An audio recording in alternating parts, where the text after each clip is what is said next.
Los Angeles. I'm Jenny Taft here with Skip Bayless and Shannon Sharp. Good morning. Wow, hi, Jenny. Hey. Man, I witnessed a coronation last night. Ooh. It wasn't the passing of the torch, it was the passing of the crown. Coronation. Yikes, Shannon. Way to be a prisoner of the moment, Skip. Yep.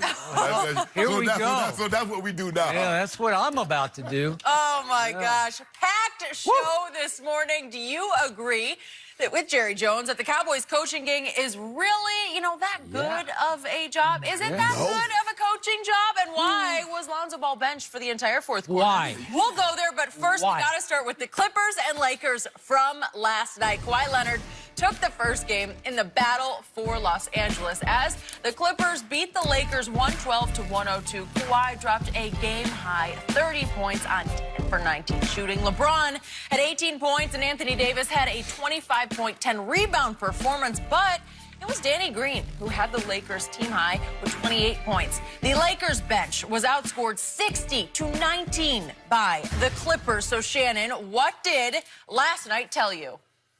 Skip, it's hard for me to believe that there are two better teams that's going to come out of the Western Conference than these two teams, what I saw last night. Don't sleep on the Rockets, but go ahead. The Rockets, obviously Utah and Denver is going to be pretty good, but, man, what I saw last night, Skip, the Lakers obviously have some things they need to work on. This is different for LeBron. LeBron is basically turned into a full-time facilitator, and I think in the process of doing that, it got him out of his rhythm, Skip. He made a conscious, concerted effort to try to get the ball to Anthony Davis. He was not looking for his shot at all last night, and I think it threw him off a rhythm because normally in the previous 16 years, LeBron has always felt, I'll try to get my guys going because I know I can always get my shot. But I think as you get later in your career, Skip, you probably need to start looking for your shot a little earlier because things are not going to come as easy now as they did in the past. But LeBron was trying to find a rhythm. I don't believe he'll shoot. What did he shoot last night? He was 7 of 19. I don't believe he'll shoot 7 of 19 very many times this season. 18 points, 9 rebounds, 8 assists. That's very, very ho-hum for LeBron James. Anthony Davis got up to a great start, kind of slowed down the stretch. And as Jenny read, the difference in this ball game was the bench. Seriously. We knew what type of bench the Clippers have. But, Skip, I've never seen anything. I've been following the NBA a long, long time. I've never seen anything like Lou Williams. Lou Williams really should be starting, and he really could start. He should start for the Clippers. He could start for a lot of teams, but he comes off the bench, and he's cool with that. But what's unique about him and Trez Harrell, Skip, they play starters minutes. You find very few bench role players that play more minutes than the superstar starters.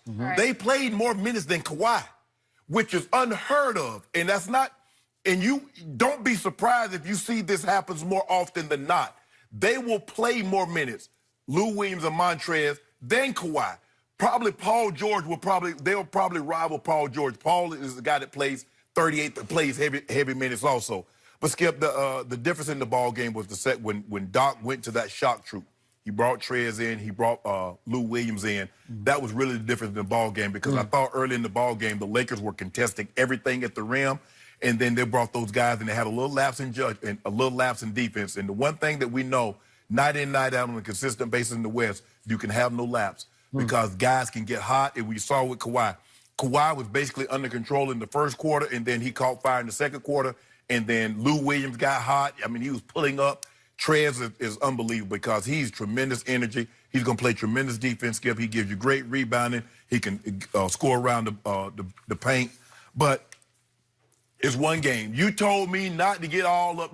If you win this game, that's just one game. So that's what you told me yesterday. Yeah, but you told me that it was going to be a coronation for the Lakers last night. It was. Right? You heard the crowd, right? You heard the crowd in that thing. The Boom, Lakers, Kawhi. they booed him. He had to cover the mic at the first so he could keep talking. Yeah, booed it. Because the Laker fans took over a Clippers home game. Whoa. I know. I heard it. So much for him being the, he going to be the king of L.A. He the new king of L.A. He can't be the king of his own house. Now, how you go home? How you go home, Jenny, and your kids and wife boo you? But another dude come in there and they, yay, he home. Stop it. Skip, look, you won the game. You played unbelievable last night. Kawhi was clearly the best player in the building last night. Give him his credit. They played unbelievable as a unit, and they didn't have to make. The only person that's really new is Kawhi. Doc Rivers is phenomenal. Everybody knows their role. The bench, Trez, everybody that's coming off that bench know their role. Right now, the Lakers are still trying to figure themselves out. When they get the guys back, we're going to be just fine. I'm not overly concerned, and you shouldn't be either. So you act like it was a revelation to the world last night. Lou Williams can really play. It was a revelation to the NBA universe. Montrez can come off the bench and really have impact. Was that a revelation? That's been going on for a long time, and it definitely went on all last year. Not 60 points, Skip. Huh? 60 Oh, points. stop it. They did it all last year. They were really good last year. And they put a little scare into Golden State in the first round until the best player on the planet, who's not playing right now, Kevin Durant, said, nope, no. In their house, he said, no, you can't do that to me. You could maybe do that to Steph and Clay and Draymond, but you can't do it to me. Okay, that's how good they are. That's why I picked the Clippers to win it all this year over the Rockets in the Western Conference Finals. And all that for me was validated last night because my biggest takeaway was there's a new king in L.A. and he's wearing New Balance. And I got to tell you, number 2, I hate to admit, made a huge resounding sea to shining sea statement last night during the game on TNT, and then when his New Balance commercial dropped in a commercial break.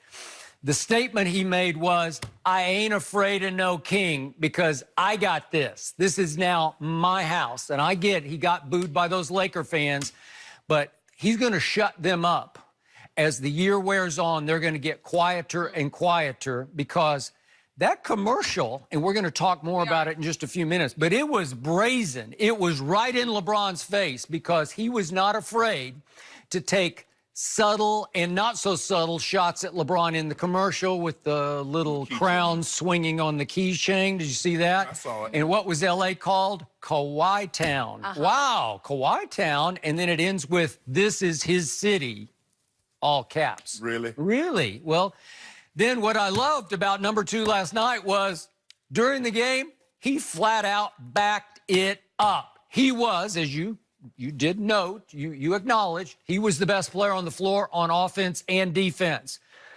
He won a championship last year in Toronto, and I thought he was lucky to win it, but he did win it. He was the MVP of the NBA Finals. And last night, I saw a new number 2 because I know him. I know him from jump because I'm a Spurs fan, and I know him from when he was a rookie. And he used to be my favorite player in his San Antonio days. And I always wanted him to be a little more confident because he played with slumped shoulders and he played with his eyes down in San Antonio, and he was always the fourth wheel to Duncan Parker and Ginobili, and he seemed so painfully shy and so painfully insecure when you could see all the talent and you'd say, live it, just enjoy it, embrace it, be it. You are that guy, but you don't think you're that guy. Now he thinks he's that guy. And it took that championship he won, quote unquote, by himself. He had some help in Toronto. He had a lot of help. I know. I saw Kyle Lowry. I saw Van Fleet go crazy. I saw them all, too. He had a lot of help. He had Gasol. We could go on and on. But that was a very good team, and he made it the championship team. Correct. I give you that. But I saw a guy with his chest out last night. I saw a guy who was in command and in control.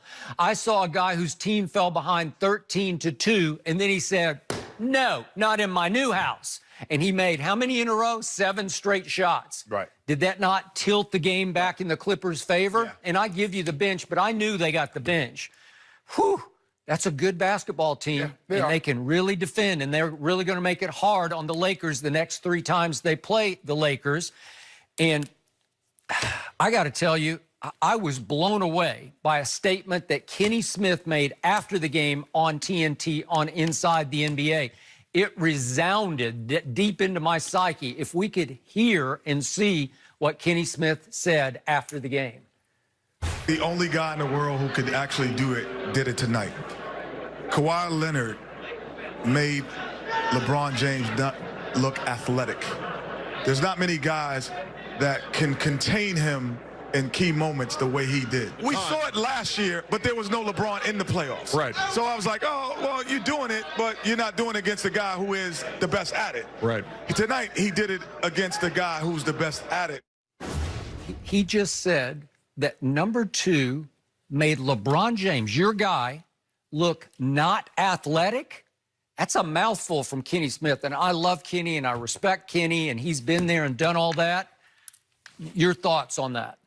When LeBron hit that 17-foot turnaround jump in his face, how athletic did he look? That was early. When he chased down Landry Shamet and threw his shot out. Are we really going to give him credit for that? Little Landry Shamet tries to shoot a right-handed layup off the glass, and you're going, can we see that? By the way, we got to see it. Hold on, but you say he don't play no defense. Okay. Oh, I thought he really tried on defense last night. Okay. But again, it's talking about looking, okay, that's the easiest chase down in the history of chase downs. A little guard is going to shoot a right-handed layup off the glass. And he got 2 charges. Okay. But here's the thing, Skip. I'm trying to figure out, it wasn't like LeBron was guarding Kawhi. I mean, maybe twice he guarded him when they caught him in a pick and roll and LeBron switched out on him. But for the most part, LeBron didn't guard him. LeBron was not trying to take Kawhi off the dribble last night. He was trying to feed Anthony Davis in the post. They made a concerted effort to get Anthony Davis the ball. And he said that we're going to play through AD this year. Okay. Why have him if we're not? By the way, speaking of chase downs, could we see the Kawhi block?